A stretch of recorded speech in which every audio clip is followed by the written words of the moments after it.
Assalamualaikum warahmatullahi wabarakatuh.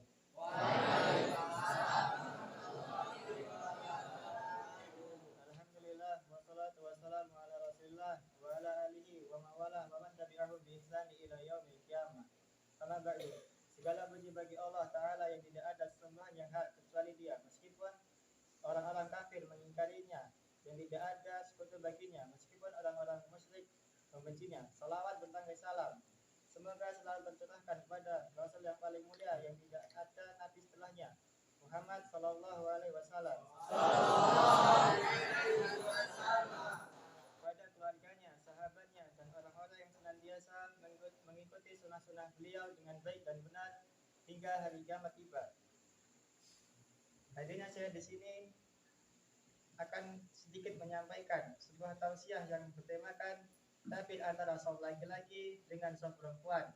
Banyak riwayat hadis yang mengatakan bahwa tempat kaum laki-laki terpisah dari kaum perempuan jika mereka salat berjamaah di masjid.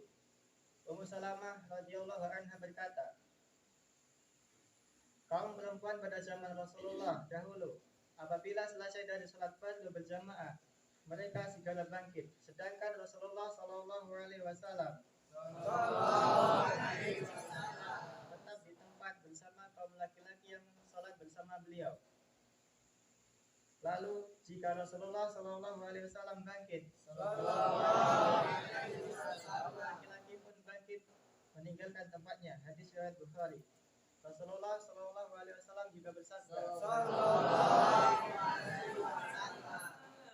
sebaik-baik saum kaum laki-laki yang paling depan dan sejelek-jeleknya saum kaum laki-laki yang paling belakang. Sedangkan sebaik-baik saum kaum perempuan yang paling belakang dan sejelek-jeleknya saum kaum perempuan yang paling depan. Hadis riwayat Bukhari. Adapun tabir penghalang atau pembatas adalah saum laki-laki dengan saum perempuan berupa kain ataupun dinding atau semisalnya, dibolehkan menurut pendapat yang kuat. Meskipun pada zaman Rasulullah sallallahu alaihi wasallam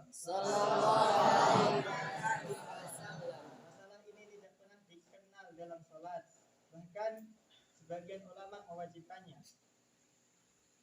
Sebagian ulama tidak membolehkan adanya tabir atau menghalang antara saum laki-laki dengan saum perempuan, hanya dengan alasan bahwa hal itu tidak pernah dikenal pada zaman Nabi sallallahu alaihi wasallam.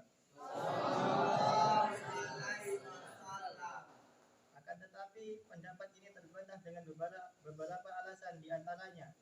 Pertama, kalau kita memperhatikan hadis-hadis yang sahih, kita akan mengetahui bahwa kaum perempuan di zaman Rasulullah menghadiri salat berjamaah di masjid. Rasulullah hanya di malam hari saja atau ketika langit masih gelap, seperti waktu Isya atau subuh. Dengan demikian, tabir atau penghalang tidak dibutuhkan di zaman Rasul, karena mereka kaum laki-laki dan perempuan tidak saling melihat berhubung keadaan masih menggelap. Sedangkan pada saat itu belum ada lampu-lampu yang terang seperti sekarang.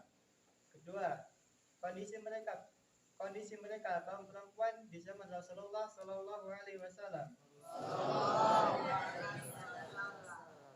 tidak bisa dibandingkan dengan kondisi kaum perempuan di zaman sekarang. Kaum perempuan di zaman Rasulullah adalah generasi yang terbaik. Mereka memiliki iman yang kokoh serta ilmu yang dalam dan benar. Mereka lebih besar pengagungannya terhadap Allah, Rasulnya, dan syariat Islam. Dan mereka lebih ikhlas dalam beribadah sehingga hal itu akan selalu mencegahnya dari berbuat maksiat.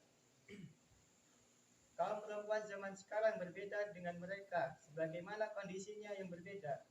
Bahkan kaum perempuan sekarang justru banyak yang mencari fitnah dan memperturutkan hawa nafsu sebab lemahnya iman. Ketiga, tabir atau penghalang hanyalah dimaksud sebagai sebuah sarana, bukan inti peribadatan. Sedang hukum sarana lebih luas daripada perkara inti. Hanya ini saja yang bisa saya sampaikan, kurang lebihnya saya mohon maaf. Mari kita tutup dengan doa kafaratul majelis.